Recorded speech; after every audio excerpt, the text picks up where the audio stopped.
वांद्रा फाटा येथे झालेल्या भीषण अपघातात एकाचा मृत्यू झाल्याने पाटोदा पोलीस ठाण्यामध्ये गुन्हा दाखल करण्यात आला आहे। सदर घटना दिनांक 3 सप्टेंबर 2024 रोजी रात्री 8 वाजण्याच्या दरम्यान घडली होती।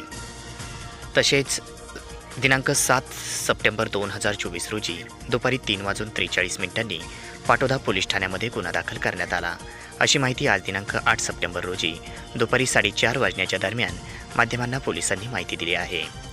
पाटोदा पोलीस ठाण्याच्या हद्दीमध्ये असणाऱ्या वांद्रा फाटा या ठिकाणी वाहन क्रमांक MH02A3938 च्या चालकाने त्याच्या ताब्यातील वाहन हे भरधाव वेगात हयगईने व निष्काळजीपणे चालून मोटरसायकल क्रमांक MH17BK4824 च्या हिरो कंपनीच्या समोरून जोराची धडक दिल्याने फिर्यादीस गंभीर जखमी होऊन तसेच त्याच्या मरणास देखील कारणीभूत ठरला।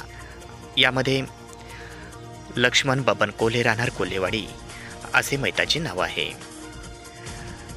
म्हणून या प्रकरणी फिर्यादी अशोक विठ्ठल कोल्हे वय 28 वर्ष, व्यवसाय शेती, राहणार कोल्हेवाडी, तालुका जामखेड, जिल्हा अहमदनगर यांच्या फिर्यादीवरून MH02I3983 चा चालक याच्या विरोधामध्ये पाटोदा पोलीस ठाण्यात कलम 281, 125 अ, ब, 324, 4, 5, 106, 1, 2 BNS 2023 प्रमाणे पाटोदा पोलीस ठाण्यात गुन्हा दाखल करण्यात आला।